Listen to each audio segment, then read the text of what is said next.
믿을 수 없는 일이 벌어졌습니다. 관세 전쟁으로 한국 제품 수입을 끊었을 뿐인데 뉴욕 전체 매장이 마비됐습니다. 창고는 불량품으로 가득 찼고 고객들은 하나둘 떠났습니다. 미국산 제품은 단 3일도 버티지 못했죠. 도대체 이곳에 무슨 일이 생긴 것인지 궁금하신가요? 오늘 사연은 미국에서 오신 데이비드 로엘 씨의 사연입니다. 사연 시작 전 좋아요와 구독 눌러주시면 콘텐츠 제작에 큰 힘이 됩니다. 그럼 오늘의 사연 시작합니다. 제 28년 커리어가 눈앞에서 무너지는 것 같았어요. 매일 아침 사무실로 향하는 발걸음이 천근만근 무거워졌습니다. 전화기는 쉴 새 없이 울렸고 항해 이메일은 폭주했어요. 매장 진열대는 비어 있었고 SNS에서는 비난이 폭주했습니다. 그때 상상도 못한 나라에서 전화 한 통이 걸려왔어요. 한국어 억양이 묻어나는 차분한 목소리였죠. 데이비 씨, 지금 도와드리겠습니다. 그 순간 제 인생의 가장 큰 반전이 시작되었습니다. 저는 데이빗 로엘, 미국 동부 리테일 대기업 아메리칸 초이스의 물류총괄 본부장입니다. 28년간 공급망을 책임져온 베테랑이죠. 하버드 경영대학원을 졸업하고 월스트리트에서 몇 년 일하다가 물류 분야로 전향했어요. 뉴욕 본사에서 미국 전역 300개 매장의 물류를 통제하는 중요한 자리에 있습니다. 저는 철저한 성과주의자였어요. 수익과 납기, 이 두 가지만이 제 사전에 존재했죠. 효율성이 곧 경쟁력이라는 믿음은 제 DNA에 각인되어 있었습니다. 저는 보수적이며 미국 중심주의적인 사고를 가진 사람이었어요. 미국이 세계 최고라는 생각은 저에게 당연한 진리였습니다. 아시아 국가들, 특히 한국에 대해서는 나름의 견해가 있었어요. 한국은 기술력은 인정하지만 지나치게 민감하고 고비용 구조다. 이것이 제 오랜 편견이었습니다. 글로벌 공급망을 관리하면서도 한국 기업들과의 협력은 최소한으로 유지해왔어요. 필요한 만큼만, 그 이상도 이하도 아니었죠. 제 사무실은 맨해튼 42번가에 있는 회사 본사 33층에 자리하고 있었습니다. 창밖으로는 뉴욕의 장엄한 스카이라인이 펼쳐졌어요. 사무실 벽에는 효율성이 곧 경쟁력이라는 문구가 걸려 있었습니다. 그리고 책상 위에는 항상 세계 각국의 공급업체 리스트가 놓여 있었어요. 어느 나라든 대체 가능하다라는 제 신념의 상징이었죠. 동료들은 저를 냉철한 데이빗이라 불렀습니다. 감정보다 숫자를, 관계보다 계약을 중시했으니까요. 매일 아침 8시, 저는 갓 내린 아메리카노와 함께 하루를 시작했어요. 미국산 원두로 만든 커피라는 사실에 은근한 자부심을 느꼈죠. 사무실에 도착하면 가장 먼저 전날의 물류 보고서를 검토했습니다. 숫자, 그래프, 효율성 지표들이 제 관심의 전부였어요. 사람들의 이야기보다는 데이터가 더 중요했죠. 아내 캐롤은 종종 농담처럼 말했습니다. 당신은 세상 모든 것을 물류 관점에서만 바라봐요. 우리 아이들까지도. 절반은 농담이었지만 절반은 진실이었어요. 저는 딸 에밀리의 대학 진학을 논할 때도 미래 직업시장의 공급과 수요를 분석했으니까요. 아마도 인생의 모든 순간을 그렇게 계산적으로 바라봤던 것 같습니다. 우리 집은 뉴저지 교외의 조용한 동네에 있었어요. 넓은 마당과 수영장이 있는 전형적인 미국식 성공의 상징이었죠. 주말이면 이웃들과 바비큐 파티를 열고 자녀들의 성취를 자랑하며 소소한 행복을 나눴습니다. 하지만 그런 자리에서도 저는 종종 업무 이메일을 확인하곤 했어요. 캐롤은 그런 저를 보며 한숨을 쉬었죠. 여보, 좀 쉬어야 하지 않을까? 항상 일만 생각하는 것 같아. 저는 미소를 지으며 대답했습니다. 글로벌 비즈니스는 24시간 돌아가니까. 잠시라도 방심하면 뒤처질 수 있어. 그런 저에게 아이들은 종종 물었어요. 아빠, 왜 항상 바쁘세요? 다른 아빠들처럼 주말에는 쉬면 안 돼요? 저는 대답했습니다. 아빠는 중요한 일을 하고 있단다. 전 세계에서 물건들이 우리 매장에 제때 도착하도록 관리하는 일이지. 아들 마이클은 호기심 어린 눈으로 물었어요. 어느 나라 물건이 제일 좋아요? 저는 주저없이 대답했습니다. 당연히 미국산이지. 미국이 세계 최고니까. 그때는 제가 얼마나 편협한 시각을 가지고 있었는지 몰랐어요. 한국? 글쎄, 그 없이도 미국은 잘 굴러간다고 생각했습니다. 그 자신감이 제 첫 번째 실수였어요. 2025년 2월의 어느 화요일 아침 모든 것이 변하기 시작했습니다. 아침 뉴스를 보는데 트럼프 행정부가 보편상호 관세 체제로의 전환을 선언했어요. 이전까지는 중국만을 타깃으로 했던 관세 정책이 한국, 유럽, 일본 등 동맹국에도 2025%의 관세를 부과하는 정책으로 바뀐 겁니다. 미국 중심의 경제 구조를 재확립한다는 명분이었어요. 드디어 저는 혼잣말로 중얼거렸습니다. 오랫동안 미국 중심의 자급자족 경제를 지지해왔으니까요.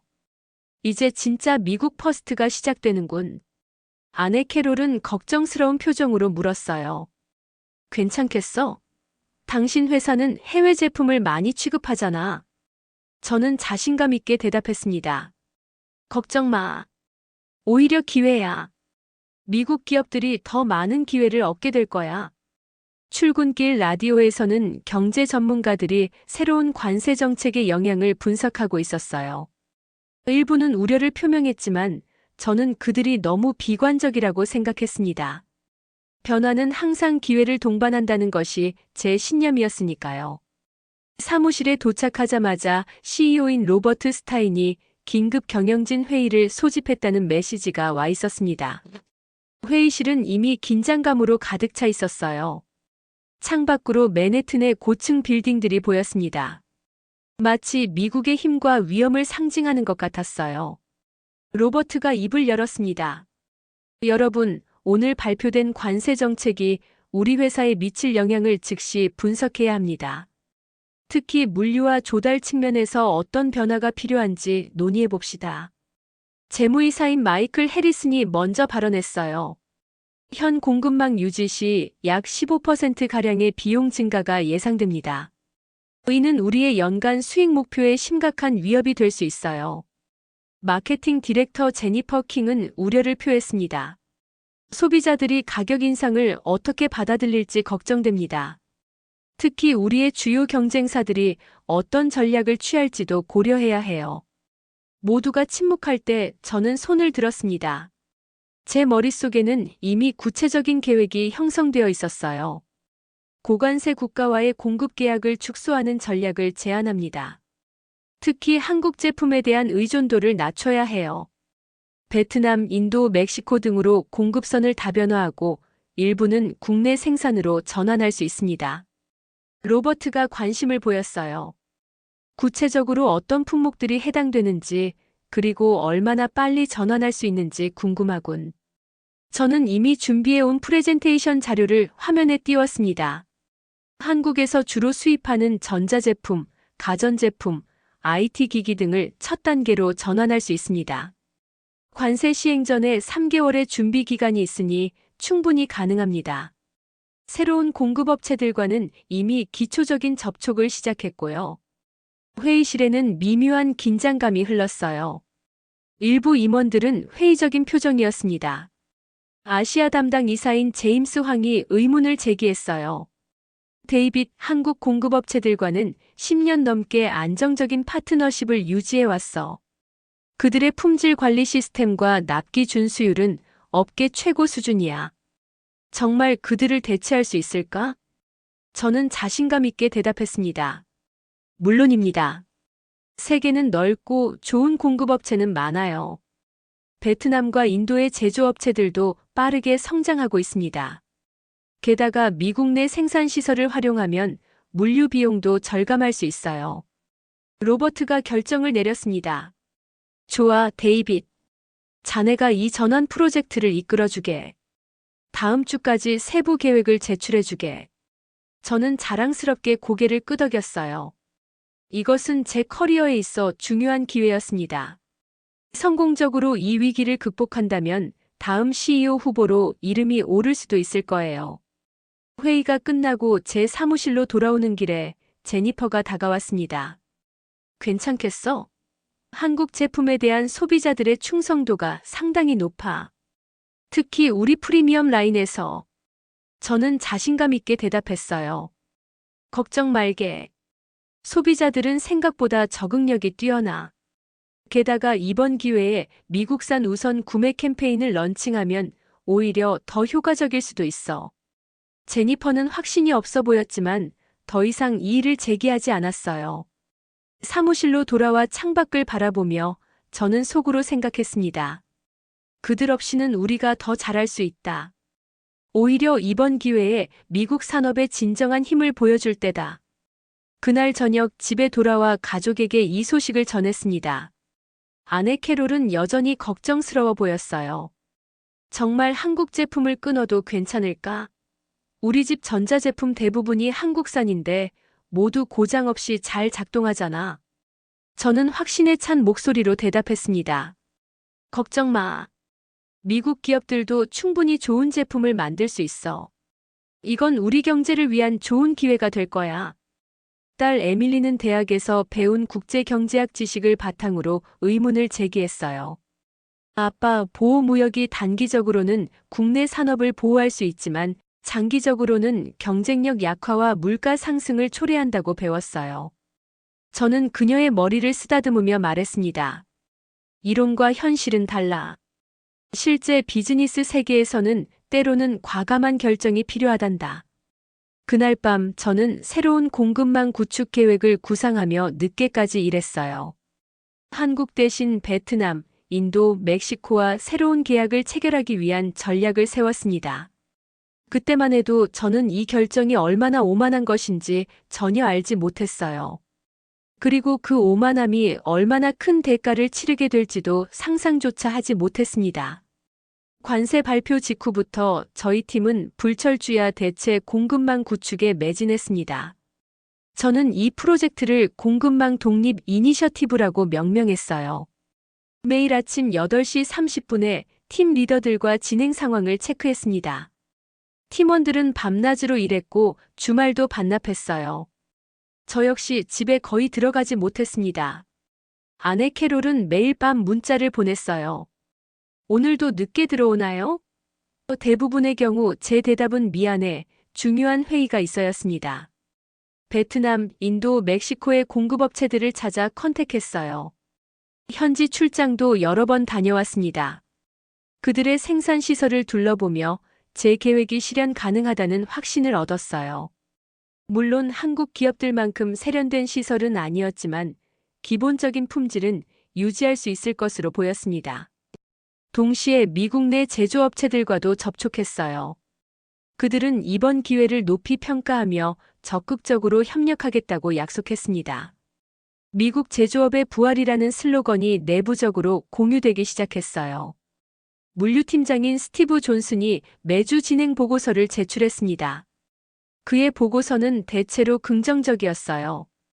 베트남에서의 전자제품 조달은 예상보다 빠르게 진행되고 있습니다. 현지 파트너사들이 생산량을 신속하게 늘렸어요. 인도에서는 일부 품질 이슈가 있었지만 곧 해결될 것으로 보입니다. 멕시코 라인은 완벽하게 가동 중입니다. 초기에는 모든 것이 순조롭게 진행되는 듯 했어요. 새로운 계약들이 체결되었고 공급 라인이 하나둘 전환되기 시작했습니다. 한국 기업들에게는 점진적으로 주문량을 줄이겠다는 통보를 보냈어요. 그들의 반응은 다양했습니다. 일부는 항의했지만 대부분은 비즈니스 결정이니 이해한다는 반응이었어요. 다만 몇몇 한국 기업 대표들은 저에게 경고했습니다. 데이비 씨, 단기적인 비용 절감이 장기적인 품질과 안정성보다 중요하다고 생각하시나요? 저는 그것이 단순한 비용 문제가 아니라 국가 경제 정책의 일환이라고 설명했지만 그들은 여전히 회의적이었습니다. 그때는 그들의 우려가 얼마나 정확했는지 몰랐어요. 관세 정책이 본격 시행되기 전 회계팀에서는 이미 비용 절감 효과를 보고하기 시작했습니다. 예상보다 빠른 비용 절감 효과가 나타나고 있습니다. 특히 베트남 라인에서의 단가가 한국산보다 약 12% 낮습니다. 재무팀장 마이클의 보고는 제 귀에 음악처럼 들렸어요. 마케팅팀은 아메리칸 초이스, 아메리칸 스피릿이라는 새로운 캠페인을 준비했습니다. 미국산 제품을 강조하는 광고들이 전국 TV와 온라인에 퍼지기 시작했어요. 초기 반응은 꽤 긍정적이었습니다. 특히 중서부와 남부 지역의 고객들은 애국심에 호소하는 마케팅에 호응했어요. 로버트 CEO는 분기별 이사회에서 저를 지목하며 칭찬했습니다. 데이빗의 선제적 대응 덕분에 우리는 관세 폭탄에서 벗어날 수 있었습니다. 이번 위기를 기회로 전환한 좋은 사례입니다. 이사회 멤버들이 박수를 쳤고 저는 자랑스러운 마음으로 고개를 숙였어요. 28년 커리어 중 가장 빛나는 순간 중 하나였습니다. 그날 저녁 로버트는 저를 고급 스테이크 하우스로 초대했어요. 자네가 해냈네, 데이빗. 솔직히 처음에는 회의적이었다네. 하지만 자네 판단이 옳았어. 와인 잔을 들어 건배하며 저는 성공의 달콤함을 만끽했습니다.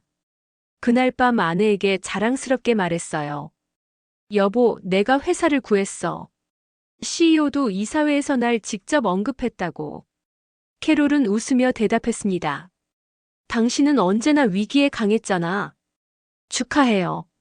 하지만 딸 에밀리는 여전히 회의적이었어요. 아빠, 정말 한국 제품을 대체하는 게 장기적으로도 좋을까?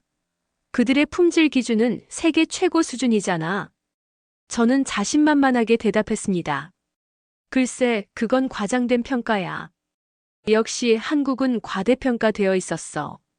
베트남과 인도도 빠르게 따라잡고 있단다.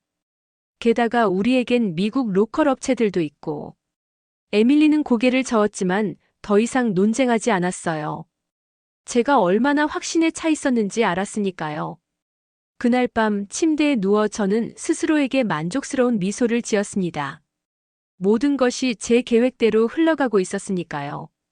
물론 일부 한국 기업들과는 최소한의 계약을 유지했지만 그것도 점차 줄여나갈 계획이었어요. 역시 위기는 기회야. 저는 중얼거리며 잠이 들었습니다. 그때까지만 해도 진짜 위기가 무엇인지 알지 못했어요. 관세 정책이 공식 발효된 날, 저희 회사는 축하 분위기였습니다. 로비에는 새로운 시작이라는 배너가 걸렸고 직원들에게는 특별 보너스가 지급되었어요. 저는 전 직원 앞에서 연설했습니다. 오늘은 우리 회사의 새로운 장이 시작되는 날입니다. 우리는 이제 더 강력하고 더 독립적인 공급망을 갖게 되었습니다. 앞으로도 계속해서 혁신하고 발전해 나갈 것입니다. 박수 소리가 회의실에 울려 퍼졌어요. 그러나 그 환호는 단 일주일도 가지 못했습니다. 첫 위기의 징후는 물류부서에서 왔어요. 스티브가 급하게 제 사무실로 들어왔습니다. 큰일 났습니다, 데이빗 본부장님. 뉴저지와 LA 항구가 완전히 마비됐어요. 관세 정책 시행 이후 대체국에서 오는 물량이 폭증하면서 통관 절차가 지연되고 있습니다. 일부 컨테이너는 2주째 항구에 묶여 있어요. 저는 당황했지만 침착함을 유지하려 했습니다. 일시적인 현상일 거야. 항구 당국에 연락해서 우선 처리를 요청해봐. 하지만 스티브의 표정은 어두웠어요. 이미 시도했습니다. 모든 회사가 같은 요청을 하고 있어서 역부족입니다.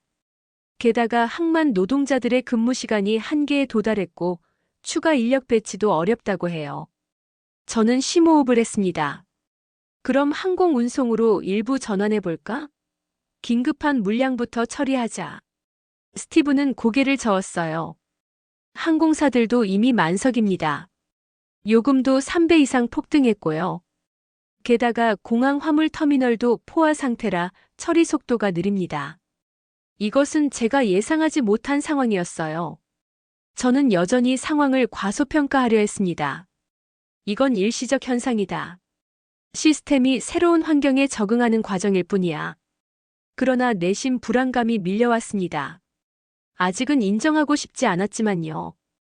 다음 날 아침 상황은 더 악화되었어요. 소매부서에서 긴급 보고가 들어왔습니다. 동부 매장의 20%가 핵심 제품의 품절 상태를 보고했어요. 소비자들은 SNS에 빈 진열대 사진을 올리기 시작했고, 아메리칸 초이스가 초이스할 게 없다는 비아냥이 트렌드가 되기 시작했습니다. 로버트 CEO가 긴급 화상회의를 소집했어요. 그의 목소리에는 분노가 묻어났습니다. 도대체 어떻게 된 거지? 지난번 회의에서는 모든 것이 순조롭다고 했잖아. 저는 진땀을 흘리며 설명했어요. 예상치 못한 물류 병목 현상이 발생했습니다. 하지만 곧 해결될 겁니다. 이미 항공 운송으로 일부 전환하는 계획을 세웠습니다. 로버트의 표정은 점점 더 굳어졌습니다. 항공 운송? 그건 비용이 3배 이상 뛰는데 주주들에게 어떻게 설명할 건가? 저는 답을 찾지 못했어요.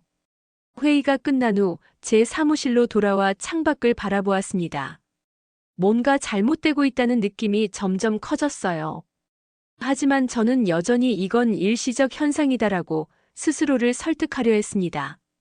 그러나 실제로는 시스템 전체가 무너지기 시작하고 있었어요. 통관 지연은 단순한 일시적 현상이 아니었습니다. 관세 정책 이후 물류 경로가 완전히 재편되는 과정에서 발생한 구조적인 문제였어요. 베트남과 인도에서 미국으로 오는 신규 경로는 아직 안정화되지 않았고, 멕시코 국경에서는 검문이 강화되면서 육로 운송도 지연되었습니다. 물류 비용은 폭등했어요. 항공 운송으로 전환한 일부 물량은 말 그대로 금값이 되었습니다. 재무팀은 비상 예산을 편성했지만 그것도 한계가 있었어요. 공급망의 혼란은 곧 내부 갈등으로 이어졌습니다. 영업팀은 제품이 없어 판매할 수 없다며 불만을 터뜨렸고, 마케팅팀은 소비자 신뢰 하락에 비상이 걸렸어요. 제니퍼가 최신 소비자 동향 보고서를 들고 제 사무실에 찾아왔습니다. 데이빗, 이거 심각해. 소셜미디어에서 우리 회사에 대한 부정적 언급이 300% 증가했어. 특히 품질 저하와 재고 부족이 가장 많이 언급되고 있어. 저는 점점 더 큰 압박감을 느꼈어요. 아침에 거울을 보니 수염이 더 하얘진 것 같았습니다. 스트레스로 잠을 제대로 이루지 못했거든요. 아내 캐롤은 걱정스러운 눈빛으로 물었어요. 여보, 괜찮아? 요즘 너무 힘들어 보여. 저는 애써 미소를 지으며 대답했습니다. 괜찮아. 그저 일시적인 어려움일 뿐이야. 곧 해결될 거야. 하지만 속으로는 이것이 단순한 일시적 현상이 아니라는 것을 점점 더 실감하고 있었어요. 제 인생 28년 커리어 중 가장 큰 위기가 다가오고 있었습니다.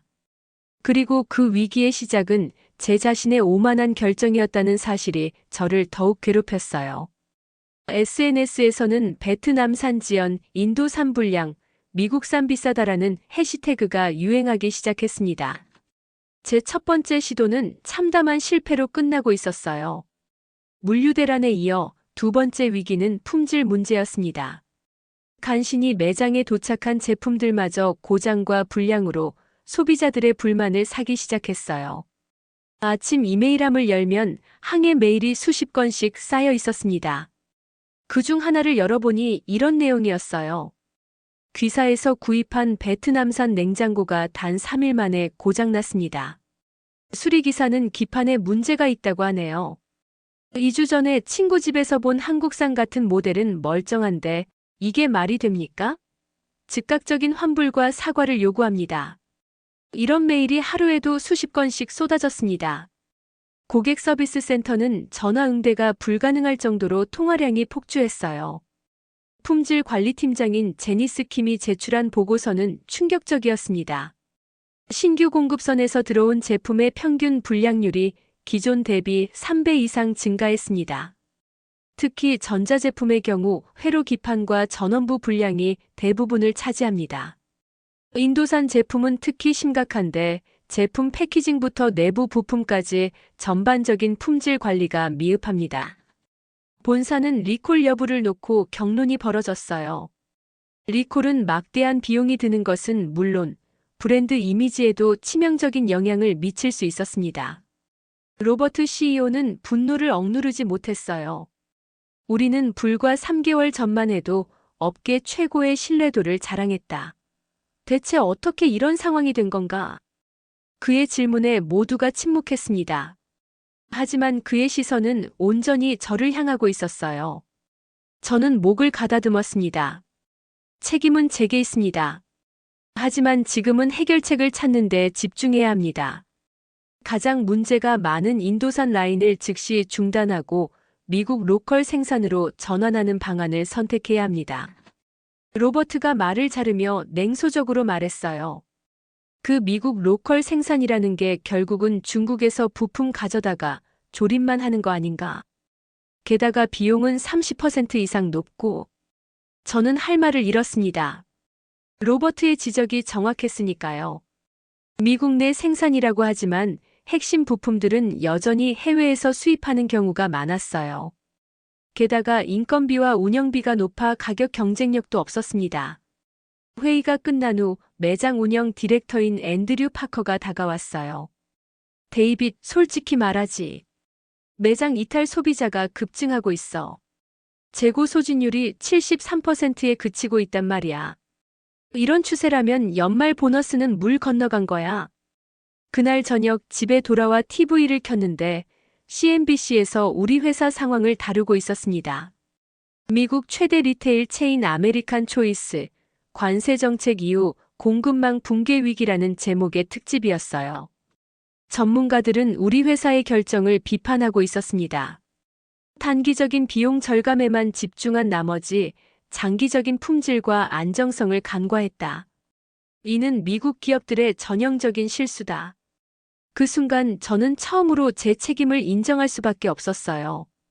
이 대체 소싱을 누가 주도했지? 라는 질문의 답은 명백했습니다.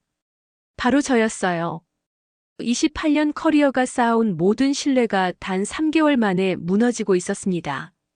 외부에서는 불신이 커져갔고 내부에서는 책임론이 대두되었어요. 아들 마이클이 방으로 들어와 물었습니다. 아빠 학교 친구들이 아빠 회사 얘기를 해요. 왜 가게에 물건이 없다고 그러는데 진짜예요? 아이의 질문에 가슴이 아팠습니다. 이제는 제 가족까지 영향을 받고 있었어요. 저는 아들을 안아주며 말했습니다. 잠시 어려움이 있지만 아빠가 곧 해결할 거야. 걱정하지 마. 침대에 누워 천장을 바라보며 생각했어요. 내가 뭘 놓쳤나? 처음으로 제 판단에 의문을 품기 시작했습니다. 과연 한국과의 거래를 끊는 것이 옳은 결정이었을까? 대체 무엇이 그렇게 잘못된 걸까? 그날 밤 저는 몇 년 만에 처음으로 잠들지 못했어요. 상황이 최악으로 치닫던 그때 물류팀에서 놀라운 보고서가 올라왔습니다. 한국 어전자의 물량만 100% 정시 도착. 통관 이슈 없음. 처음에는 믿기 어려웠어요. 어떻게 그런 일이 가능할까? 모든 수입품이 항구에 묶여 있는 상황에서 어떻게 한국 제품만 예외일 수 있지? 저는 즉시 스티브를 불러 설명을 요구했습니다. 이게 사실인가? 한국 제품만 정시에 도착했다고. 스티브는 고개를 끄덕였어요. 네, 사실입니다. 더 놀라운 건 그들이 관세 발표 직후 비상 대응 매뉴얼을 발동했다는 거예요. 이미 3개월 전부터 준비를 시작한 겁니다. 3개월 전? 그때는 관세 정책이 발표되기도 전인데 그들은 이미 예상하고 있었던 것 같습니다. 물량을 전량 항공으로 전환하고 미국 법인과 연계한 자동 입고 시스템을 가동했어요. 더 놀라운 건 추가 비용을 전액 자체 부담했다는 겁니다. 저는 믿기지 않았어요. 무언가 증가분의 일부를 우리에게 전가하는 것이 일반적인 비즈니스 관행인데 왜 그들은 그러지 않았을까? 게다가 미리 준비까지 했다니? 이건 불가능한 수준이었습니다. 이유가 뭐지? 왜 그들은 그런 결정을 했을까?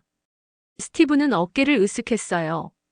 한국 법인 담당자에게 물어봤습니다. 그분은 간단히 대답했어요. 우리는 약속을 중요하게 생각합니다. 그 말이 제 가슴을 찔렀습니다. 약속. 우리는 항상 계약서와 법적 의무만을 이야기했는데 그들은 약속을 말했어요. 계산된 선택이 아닌 준비된 신념. 그 차이가 이제야 보이기 시작했습니다. 저는 즉시 로버트에게 이 사실을 보고했어요. 그는 잠시 침묵했다가 물었습니다. 우리는 관세 때문에 그들과의 계약을 대폭 축소했는데도 그들은 왜 이렇게 행동하는 거지? 저는 정직하게 대답했어요. 아직 모르겠습니다. 하지만 알아내려고 합니다. 그날 오후 한국어전자의 미국 법인 대표인 김재훈 씨에게 연락했습니다. 그는 신속하게 화상 미팅을 수락했어요. 화면에 나타난 그는 50대 중반의 침착한 인상이었습니다. 안녕하세요, 데이비 씨. 어떻게 도와드릴까요? 저는 직설적으로 물었어요.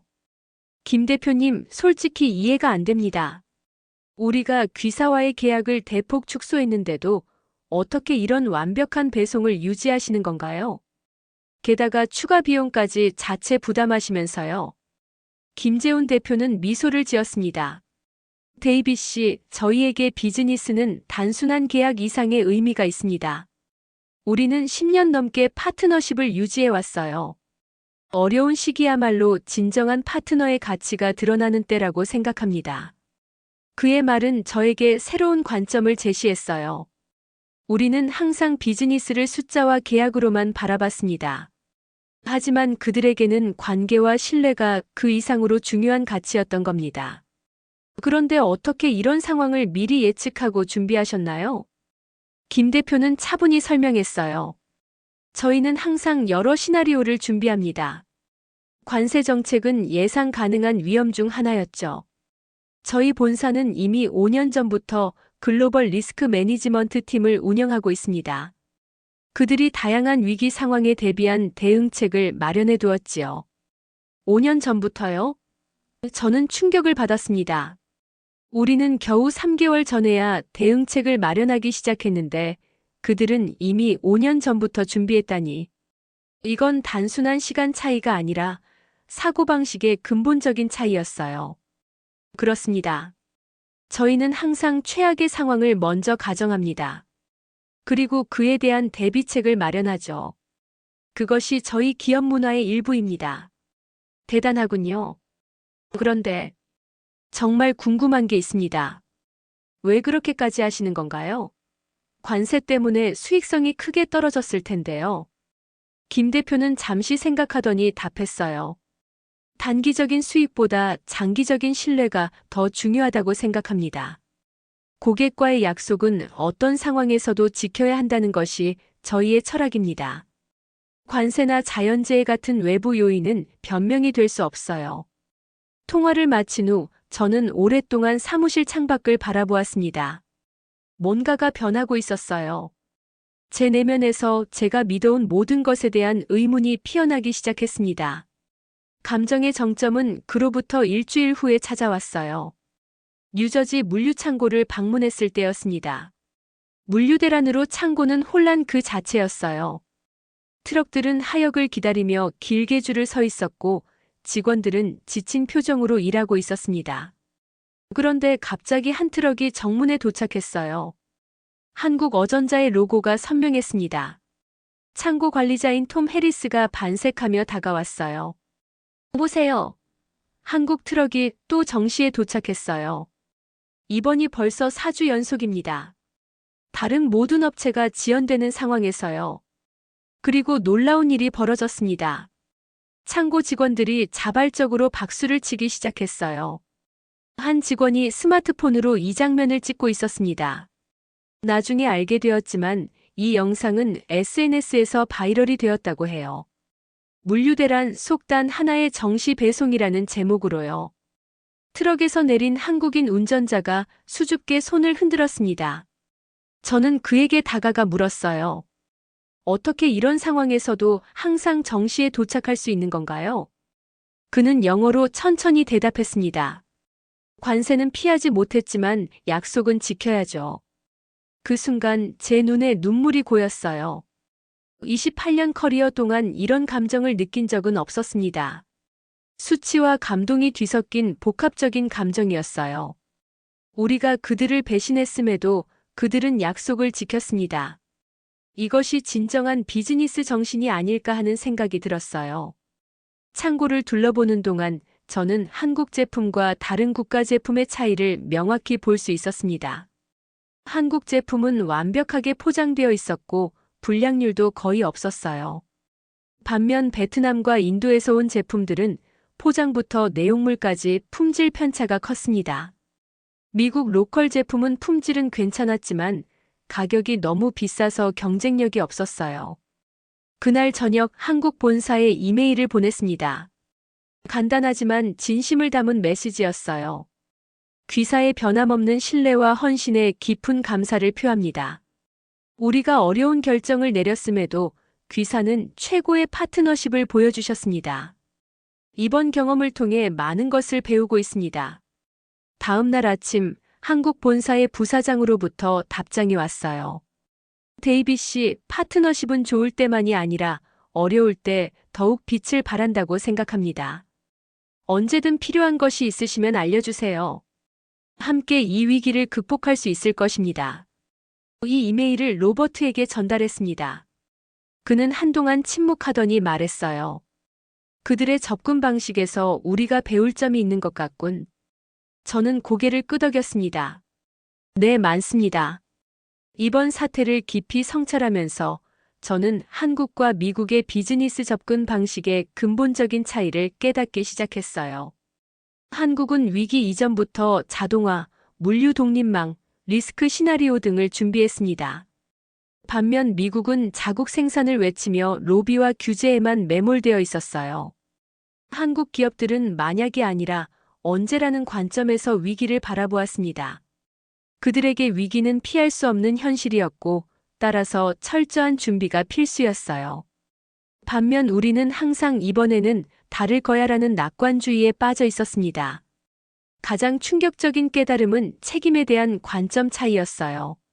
우리는 계약서에 명시된 법적 책임만을 중요시했지만 그들은 파트너에 대한 도덕적 책임까지 고려했습니다.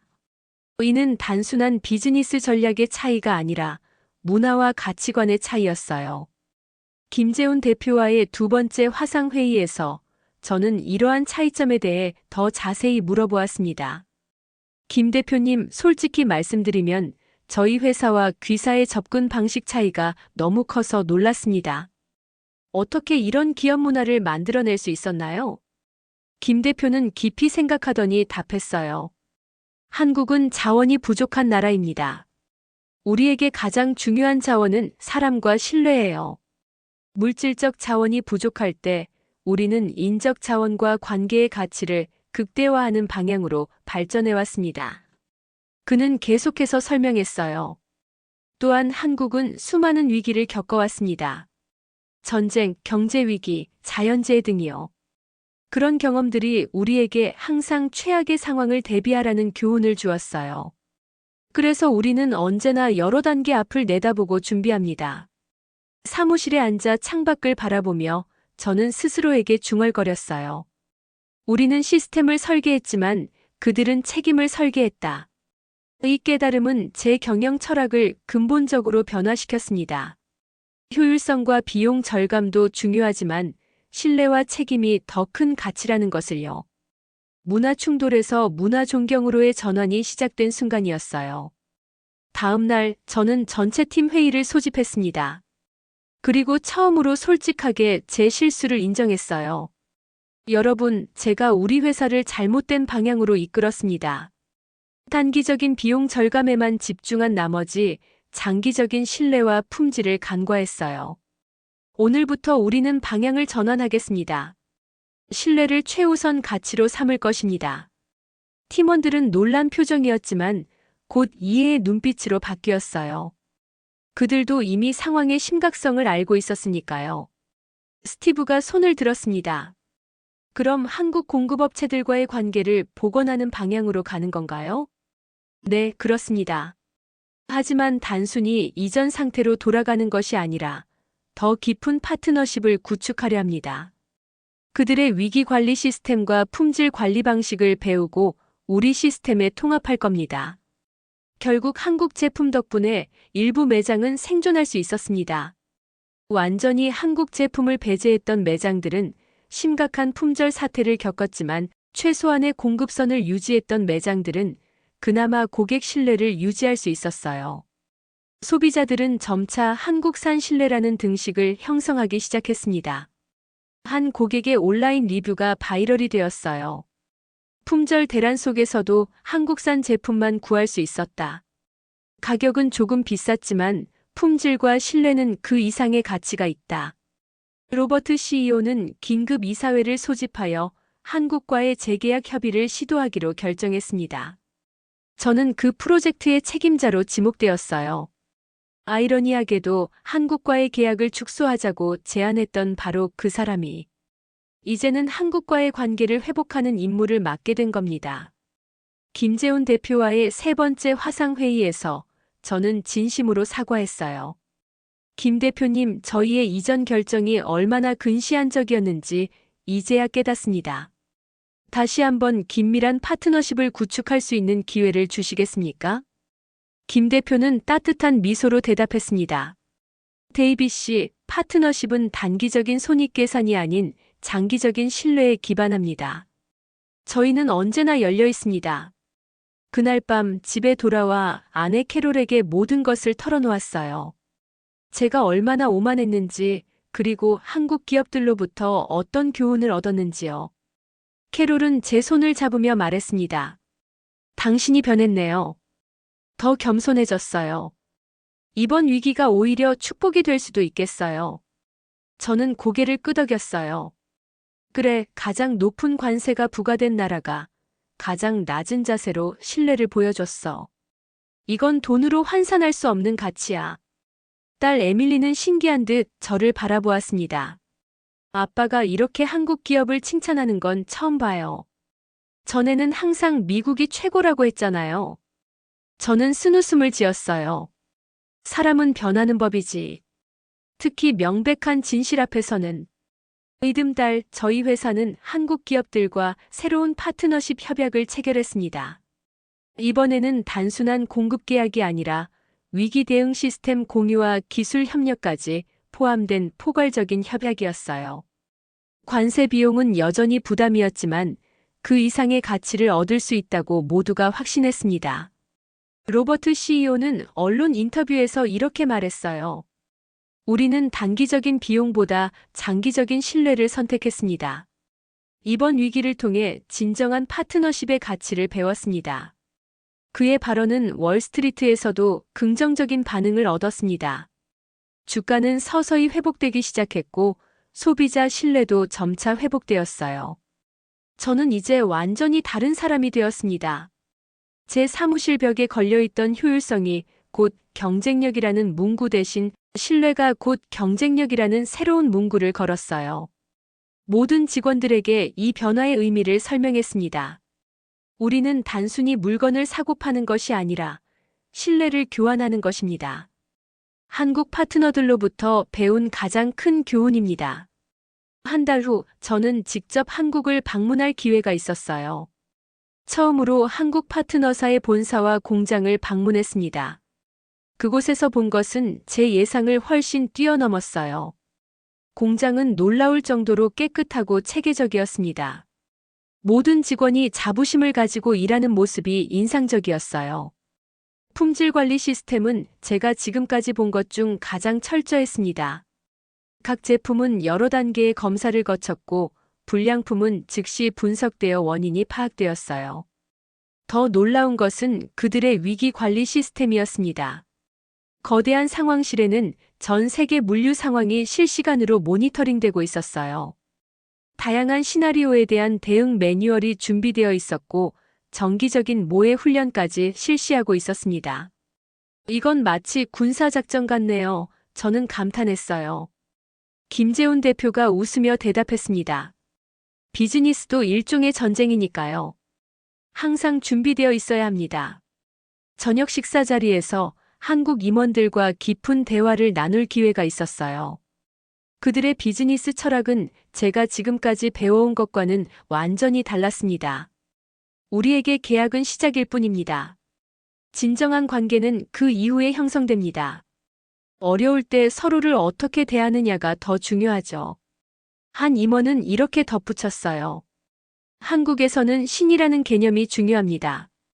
이는 단순한 신뢰를 넘어 약속에 대한 도덕적 책임을 의미해요. 비즈니스도 결국 사람과 사람 사이의 관계입니다. 그날 밤 호텔로 돌아오며 저는 깊은 생각에 잠겼습니다. 미국식 비즈니스 모델은 효율성과 단기적 이익에 중점을 둔 반면 한국식 모델은 신뢰와 장기적 관계에 초점을 맞추고 있었어요. 둘 다 나름의 장점이 있지만 위기 상황에서는 후자가 더 강했습니다. 왜 우리는 이런 방식을 배우지 않았을까? 저는 스스로에게 물었어요. 아마도 미국의 풍부한 자원과 거대한 내수 시장이 우리를 안주하게 만들었을 겁니다. 반면 한국은 제한된 자원 속에서 생존하기 위해 끊임없이 혁신하고 준비해야 했죠.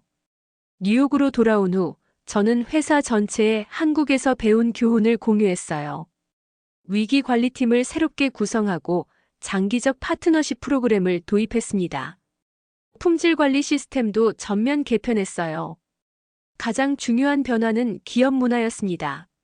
신뢰가 우리 회사의 핵심 가치로 자리 잡았어요. 6개월 후 상황은 크게 개선되었습니다. 매장의 재고 상황은 정상화되었고 고객 만족도도 회복되었어요. 여전히 관세로 인한 비용 부담은 있었지만 품질과 신뢰를 바탕으로 한 프리미엄 전략이 효과를 보이기 시작했습니다. 로버트 CEO는 저를 물류총괄 본부장에서 글로벌 파트너십 담당 부사장으로 승진시켰어요. 제 첫 번째 임무는 아시아 지역, 특히 한국 기업들과의 협력 관계를 더욱 강화하는 것이었습니다. 이제 저는 매일 아침 출근길에 생각합니다. 나는 미국인이다. 그리고 그 자부심을 지키기 위해 이제 한국처럼 준비하고 한국처럼 약속을 지키려 한다. 미국적 자부심과 한국적 책임감의 조화. 그것이 제가 찾은 새로운 비즈니스 철학입니다. 관세는 국경을 세웠지만 신뢰는 마음을 움직였습니다. 이것이 제가 이번 위기를 통해 깨달은 가장 중요한 교훈이에요. 때로는 가장 멀리 있는 곳에서 가장 가까운 진실을 배우게 됩니다. 오늘도 저는 자부심을 갖고 말합니다. 한국을 부러워하지 않을 수 없다. 그리고 그 부러움은 이제 시기나 질투가 아닌 존경과 배움의 마음에서 비롯됩니다. 미국과 한국 두 나라의 장점이 조화를 이룰 때 진정한 글로벌 경쟁력이 탄생한다는 것을 이제야 깨달았어요. 최근 글로벌 비즈니스 포럼에서 연사로 초청받았을 때 저는 이 경험담을 공유했습니다. 놀랍게도 많은 기업들이 비슷한 어려움을 겪고 있었어요. 유럽과 일본의 기업들도 관세 정책으로 혼란을 겪었지만 한국 기업들의 대응이 가장 효과적이었다는 점에 모두가 동의했습니다. 한국의 위기 대응 능력은 세계 최고 수준입니다. 독일의 한 CEO가 말했어요. 그들은 항상 한 발 앞서 준비하죠. 이제 저는 매년 대학에서 글로벌 비즈니스 전략에 대한 특강을 합니다. 젊은 학생들에게 제가 배운 교훈을 전하고 싶어서요. 특히 강조하는 것은 문화적 겸손함입니다.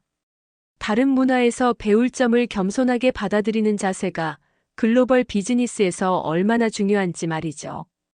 가끔 한국을 방문할 때마다 저는 새로운 것을 발견합니다. 그들의 빠른 혁신 속도, 철저한 준비성, 위기를 기회로 전환하는 능력은 계속해서 저를 놀라게 해요. 한 번은 김재훈 대표에게 물었습니다. 한국 기업들의 이런 특성이 어디서 비롯된 건가요? 그는 잠시 생각하더니 답했어요. 아마도 우리의 역사와 관련이 있을 겁니다.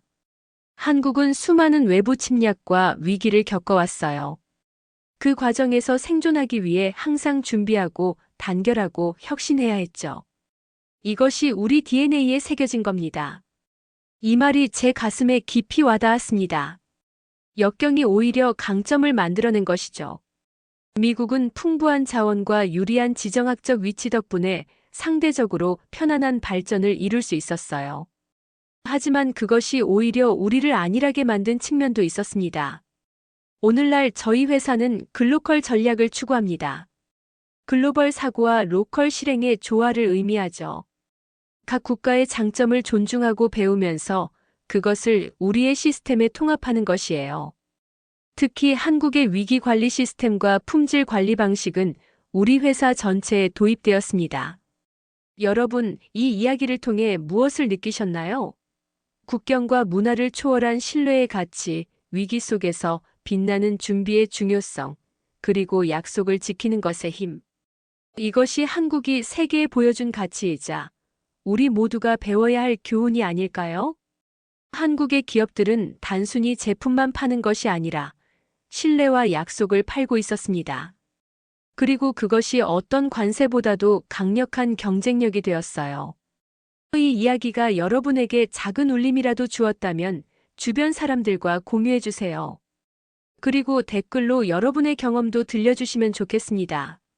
한국의 정신, 한국의 가치가 세계를 움직이는 힘이 되고 있습니다. 오늘도 전 세계 곳곳에서 한국의 브랜드들이 신뢰의 상징으로 빛나고 있어요. 그 빛나는 여정의 일부가 되어 저 또한 더 나은 비즈니스 리더로 성장하고 있습니다. 감사합니다. 오늘 사연이 여러분께 자부심과 감동을 전해드렸다면 좋아요와 구독 부탁드립니다. 여러분이 생각하는 대한민국의 자랑스러운 점도 댓글로 나눠주세요. 다음 편에서는 또 다른 감동적인 사연으로 찾아뵙겠습니다. 감사합니다.